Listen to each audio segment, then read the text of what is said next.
One of Tech's greatest finally joins the Ring of Honor.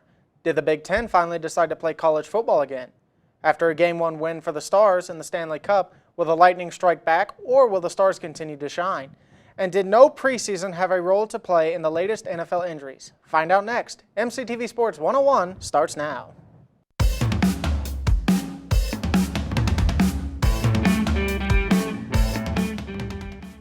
Hey there, sports fans, and welcome to MCTV Sports 101. I am Austin C. And I'm Ryan Heller. Now, although there was no football game for Tech this week, we do have some football news. That's right.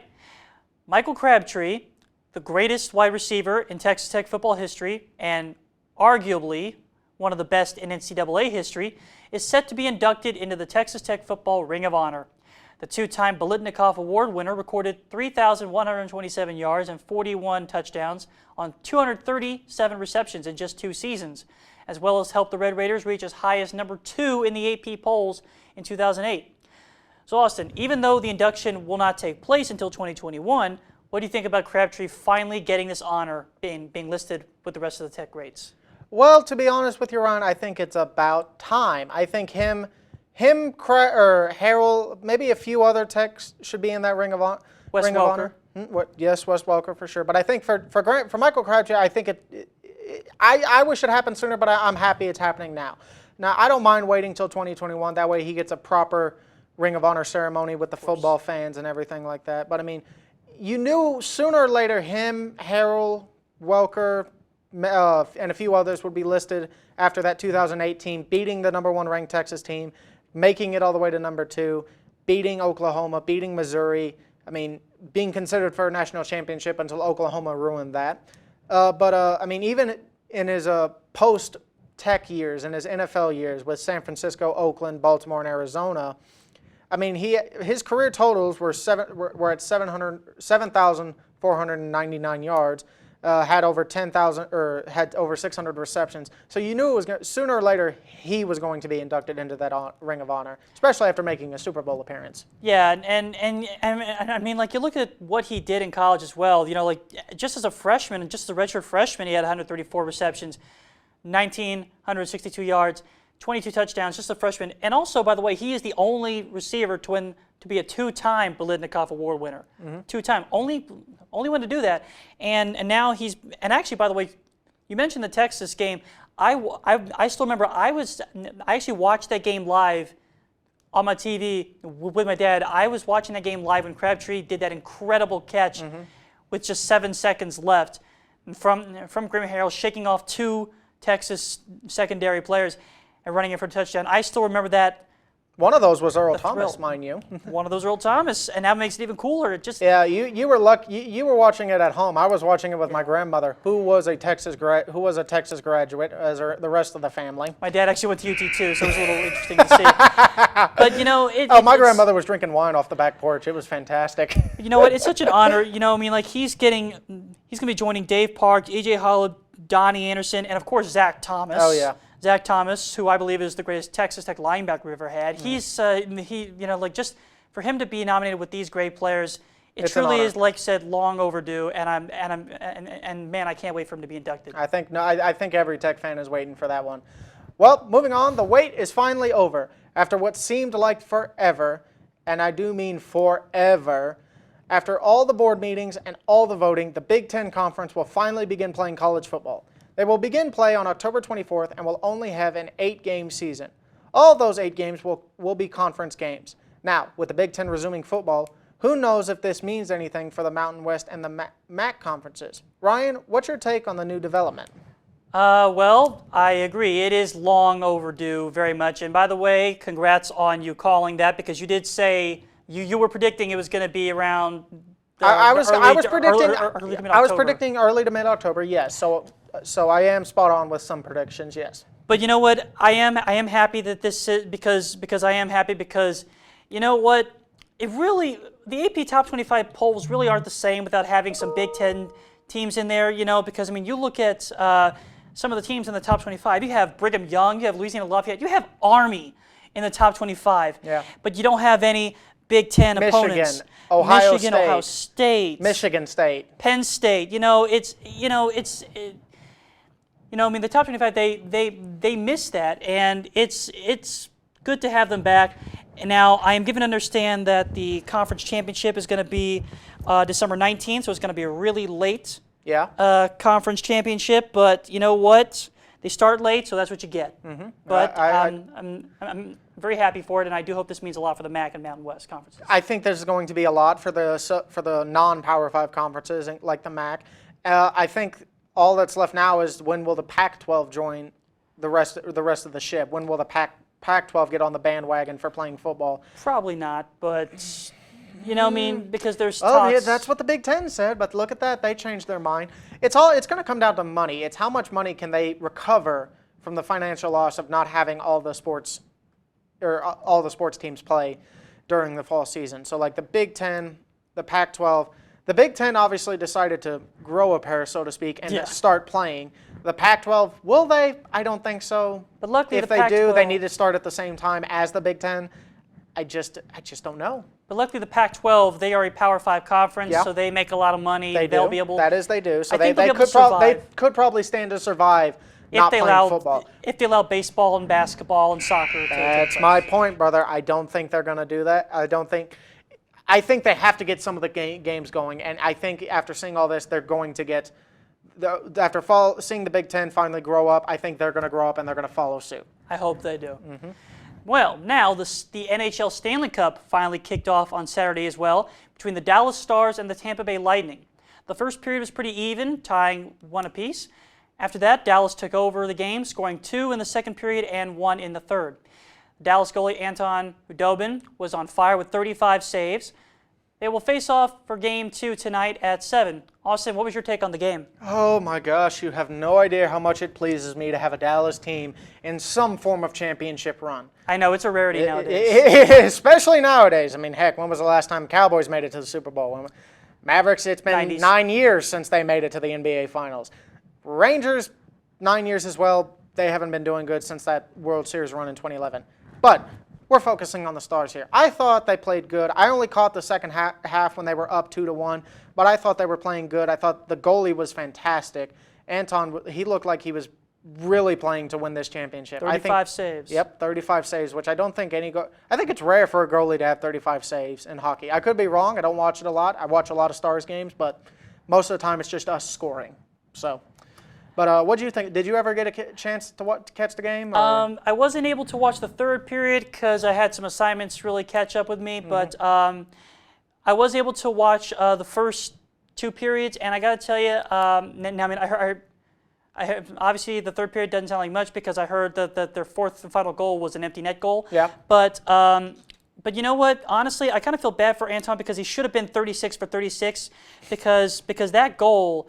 It was a complete accident. Scored, yeah. The puck basically ricocheted off 2 different players and then into the net. I mean, you can't really blame him for that. He did the best he could. You hate to see it. You hate to see it. That was just unfortunate. And you know what? Hockey players all around have been on both sides of that. It's not good when it goes against you. But you know what? Honestly, I still thought it was great. When you have 35 out of 36 save opportunities, which is basically a 97% save percentage, when you automatically win a game. I mean, exactly. It doesn't matter. I mean, unless the other goalie is doing roughly the same numbers, your team is going to win the game. Basically, if you have a save percentage above 90%, you're going to have a pretty good chance to win that game. So if Dallas could do that this game against Tampa Bay, I think they're going to have a good chance. Now, what surprised me was the fact that Dallas had only 20 shots on goal as opposed to Tampa Bay's 36. I don't know how they're able to score the way they did, but you know what? I still give them credit for what they did. You got to make those opportunities count, brother. Well, with the NFL starting their season last week, after no preseason games, many fans wondered how it would affect the season. So far, many of the stars of the league are already coming down with big injuries. McCaffrey has an ankle injury and is set for an MRI on Monday. Nick Bosa is likely tore his ACL. Jimmy G has a high ankle sprain. And initial tests show that Saquon Barkley tore his ACL. Ryan, I ask you this. Do you think the no preseason helped with this, and do you see it happening more throughout the year? Sadly, I do. Now, I hope I'm wrong, but you know what? Honestly, I kind of do. I kind of did see this coming, and actually, while we were getting the show set up, I got 2 new notifications from sources. Cortland Sutton also has a torn ACL. Yep. And Anthony Barr is also out for the season. He has a torn pectoral muscle. So that's 2 new developments right there. It's sad to me. And you know what? I kind of saw this coming, and I don't think it's just a no preseason. Also, the fact that they didn't have a proper off season as well. Yeah. Now, I know this is a different sport, but I'm comparing this to baseball. I did the same prediction with the MLB when they didn't really have a preseason, didn't really have an off season because of COVID. They went straight into it in August, and just like I predicted, like half the pitchers for pretty much every team got injured within the first 2.5 weeks. For instance, Justin Verlander, he pitched 1 outing and had an elbow injury out for the whole entire year. Mm-hmm. And it's not just the pitchers, a lot of the players. That's why the MLB ratings are so detrimentally low, because the fans don't recognize half their team. Yeah. So, and now I don't think the same thing's going to happen with the NFL. But well, and I think another thing is that people follow the NFL more closely than MLB fans. And what I mean, not to say that people don't follow the MLB. What I mean by that is, like, you have fans who say are not football fans or not big like American football fans. They still know the players because the NFL, the NCAA, high school.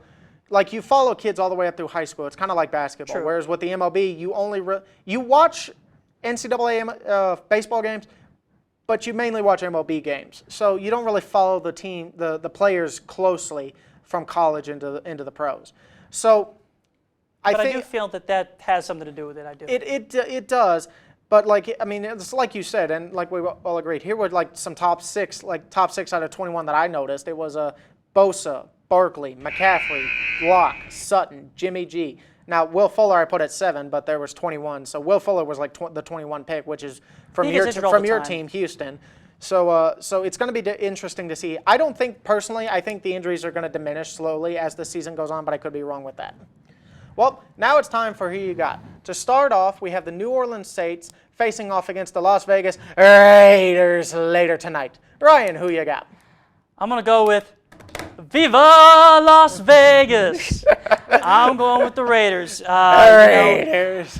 I'm sorry, I couldn't resist. I had to do it. Yeah, I had to do it. It's been building up in me for about 5 minutes. I had to do it. But no, I'm definitely going with the Raiders. I like what I'm seeing from Derek Carr. He seems to be doing well. He seems to be recovering nicely. He seems to be finally picking back up from where he left off with his recent injuries. Yeah. And with his 239-yard performance and a touchdown last game. And I love what I'm seeing from Josh Jacobs. Yeah. Yes, only 93 yards, but he had 3 touchdowns. So I'm loving what I'm seeing for them. They're making those red zone opportunities count.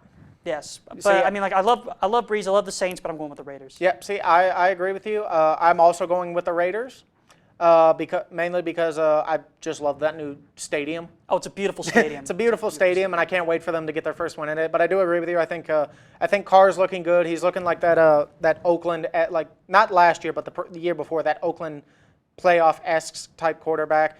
Josh Jacobs making those red zone opportunities count. Again, 99 yards, not a lot, but for a running back, if you have 99 yards and 3 touchdown fantasy points, go up, up, up.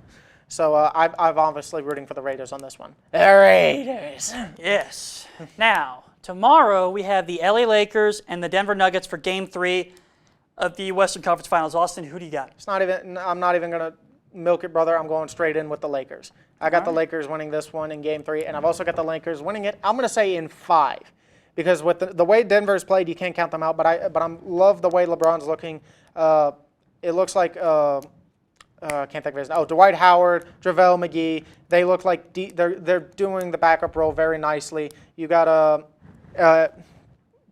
Davis is AD, yeah. Who hit that crazy buzzer beater. Oh, no, yeah, the good buzzer beater. You can't count the Nuggets out. I think they're going to take Game 4, but I got the Lakers in 5. You know what? I'm thinking the Lakers in 6. But you know what? Because of that, I'm going to pick the Nuggets for Game 3. I think that, I think, yes, the Nuggets are very exhausted after going through 2 7-game series, but I think they got enough by them to win at least a couple of games, and I think Game 3 is going to be one of them. I think that they're going to be able to finally catch some wind. But you know what? They have to rely on Murray. They have to rely on the Joker. But you know what? It's a lot to ask for just 2 people, while the Lakers have quite a bit of roster. You got True. LeBron, AD, Rondo, but JaVale McGee. Dwight Howard. Howard's looking. I mainly want Howard to or the Lakers to win because I want Howard to have that ring. I feel like he needs to have a ring before he ends his career. It would be something special if he could get that. Rondo's already has been in playoff situations with the Celtics. You know he's got it. LeBron with the Heat and the Cavaliers. AD has had the playoff experience, but obviously not finals experience. So we'll see how that goes in the finals. His only championship experience is JaVale Kentucky. McGee with the Warriors. He's obviously had playoff experience. Has 2 rings himself, I believe. So I'm rooting for the Lakers on this one. Well, also on Wednesday we have the Boston Celtics versus the Miami Heat in Game 1 of the Eastern Conference Finals. I think you miscorrect that. I think it's Game 4, my brother. Yeah, it is. It is Game 4. Yeah, but Ryan, who do you have? It's Game 4, but who you got on this one? Game 4, you know what? I'm going to go with the Miami Heat. I'm going with them Heat. They seem to be on fire. Yeah, it's 2-1 right now, going into the Heat. So yes, I'm going to go with the Heat. Listen, man, I love what I'm seeing from Bam Adebayo. I love what I'm seeing from Jimmy Butler. And you know what? Like I said before, Tyler Hero is impressing me. Not bad for a rookie. I mean, like, he's contributing very well. I'm thinking them, ride with them. And you know what? I'm thinking Heat in no less than 6. Ooh. That's just me. Heat and 6. All right. And finally, to finish off. Hey, what? I don't get a pick here? Oh, that's right. I'm sorry. Who you got? You just gonna skip me on this pick? What the heck, man? I am so sorry. I'm sorry. God, I know you want to finish the show because you got something to do later today, but let me make my picks. God damn. I got a brain cramp. I'm sorry. That's on me. That's on me. Well, fine. I'll make it quick for you. I got Celtics in 6. I got Celtics in this game. I got Celtics in 6. That's okay. That's okay. That's okay. Man, continue, man. It's okay. That's on me. My bad. All right. Finish it off. God dadgummit, I swear. I don't know what happened to me there. I really don't know what happened. All right. And finally, to finish off, we have the NHL Game 2 matchup between the Dallas Stars and the Tampa Bay Lightning in the Stanley Cup. Austin, I think I know who you got, but who you got? Dallas guy, I got the Stars going in Game 2, man. Dallas Stars, it's been, nearly 2 decades since they last made it to the Stanley Cup. They're making the most of it. I got Stars in this one. You know what? I'm going to agree with you on that one as well. I'm going to go with the Dallas Stars, too. I like what I'm seeing from them. And you know what, man? It might be their year. They haven't gone there since what you said, like 99? 99. But you know what? I'm thinking it might be their year. 99 they won it, 2000 they lost. They're making it. Well, that's our show for this week's edition of MCTV Sports 101. Join us next week for the latest big name stories in sports. I am Austin C. And I'm Ryan Heller. See you next time. I see how it is. You don't want to let me get my picks? I got you.